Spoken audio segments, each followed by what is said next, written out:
ഒരുപാട് വൈകിയാണെങ്കിലും ചില സത്യങ്ങൾ നമ്മൾ അറിയുക തന്നെ ചെയ്യും.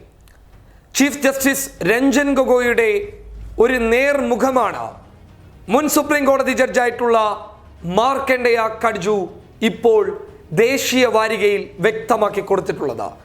രാജ്യത്തെ ഞെട്ടിപ്പിക്കുന്ന, ചിന്തിപ്പിക്കുന്ന, രാജ്യത്തെ മതേതരത്വ വിശ്വാസികളെ അമ്പരിപ്പിക്കുന്ന ചില വാക്കുകളാണ് കട്ജുവിൽ നിന്ന് പുറത്തു വന്നിട്ടുള്ളത്.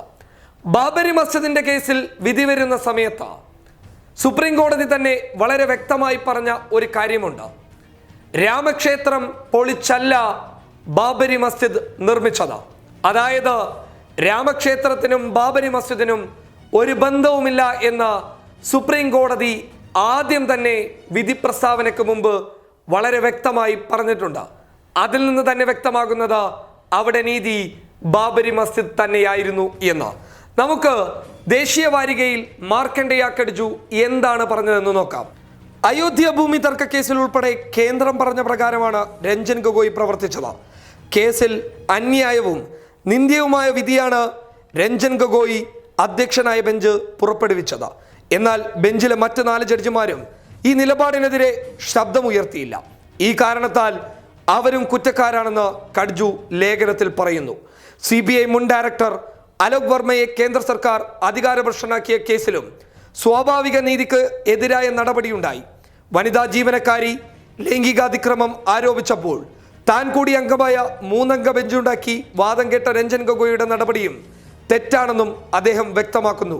ഗൊഗോയിയെ ജസ്റ്റിസ് എന്ന് അഭിസംബോധന ചെയ്യാൻ പോലും ആഗ്രഹിക്കുന്നില്ല എന്ന് കട്ജു ലേഖനത്തിൽ രൂക്ഷമായ ഭാഷയിൽ വെളിപ്പെടുത്തുന്നുണ്ട്. ദേശീയ വാരികയിൽ വളരെ രൂക്ഷമായ ഭാഷയിലാണ് കട്ജു ചീഫ് ജസ്റ്റിസ് രഞ്ജൻ ഗൊഗോയിയെ വിമർശിക്കുന്നുള്ളത്.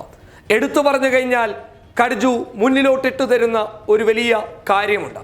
അതായത് സുപ്രീം കോടതിയിലെ വനിതാ ജീവനക്കാരി മുൻ ചീഫ് ജസ്റ്റിസ് രഞ്ജൻ ഗൊഗോയ്ക്ക് നേരെ ഉയർത്തിയ ലൈംഗിക ആരോപണം.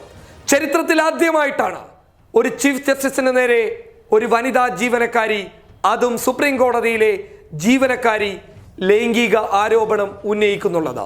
തന്നെ ചീഫ് ജസ്റ്റിസ് പീഡിപ്പിച്ചു എന്നും പീഡിപ്പിക്കാൻ ശ്രമിച്ചു എന്നുമാണ് വനിതാ ജീവനക്കാരി ഉന്നയിച്ച ആരോപണം.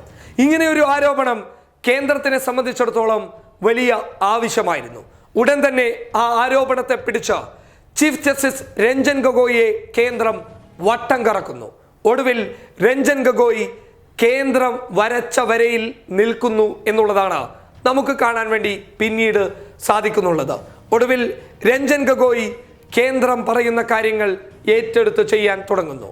അതിൻ്റെ പേരിൽ കേന്ദ്രം വനിതാ ജീവനക്കാരിയുടെ ലൈംഗിക ആരോപണം ഒറ്റ നിമിഷത്തിൽ ഇല്ലാതാക്കുന്നു.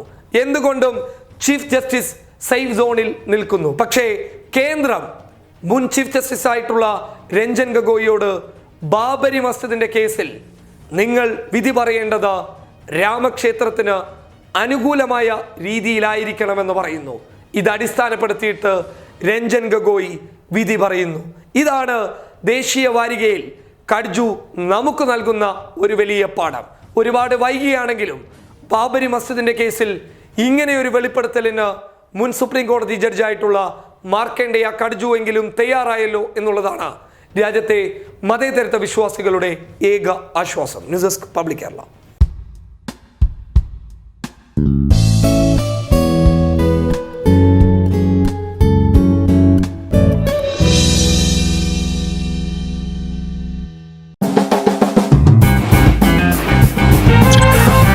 Monster.